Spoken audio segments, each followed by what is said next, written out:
صل على محمد وآل محمد اللهم صل.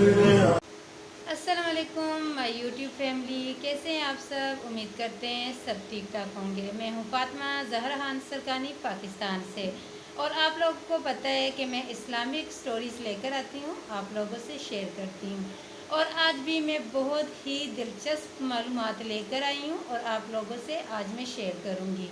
تو ہم کو یہ تو پتہ ہے کہ فرعون کی بیوی آسیہ بیوی جو تھی وہ مسلمان تھی، لیکن کم ہی لوگ ہی جانتے ہیں کہ وہ فرعون کی ہم بستری سے کیسے بچی۔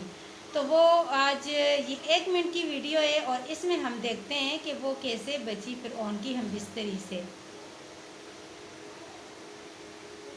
حضرت آسیہ فرعون کی ہم بستری سے کیسے بچیں؟ فرعون کی طرف سے جب حضرت آسیہ کے لیے شادی کا پیغام آیا تو یہ ان کے والد کو بھی ناگوار گزرا، کیونکہ فرعون مصر پہلے دن سے ہی ظلم و بربریت کے لیے مشہور تھا۔ لیکن فرعون نے اپنی بادشاہت کے زور پر جبراً حضرت آسیہ سے شادی کر لی اور دھمکی دی کہ اگر یہ شادی نہیں کریں گی تو آپ کے والدین کو قتل کر دیا جائے گا۔ لیکن شادی ہونے کے بعد بھی اللہ پاک نے حضرت آسیہ کو فرعون سے محفوظ رکھا اور وہ آپ پر قادر نہ ہوا۔ اس بارے میں مفسرین لکھتے ہیں کہ شادی کی پہلی رات ہی جب فرعون حضرت آسیہ کے کمرے میں گیا تو اللہ پاک نے اس پر نیند کا ایسا غلبہ ڈالا کہ وہ ساری رات سویا ہی رہا۔ کچھ کتابوں میں لکھا ہے کہ اللہ نے فرعون کو نامرد کر دیا تھا، جس کی وجہ سے وہ صحبت نہ کر سکا، اور بعض نے لکھا ہے کہ فرعون کو ایسی بیماری تھی کہ طبیبوں نے اس کو ساری عمر صحبت کرنے سے منع کر دیا تھا۔ یہ اللہ پاک کا حضرت آسیہ پر کرم تھا کہ اللہ نے انہیں کیسے فرعون کے ناپاک جسم سے محفوظ رکھا۔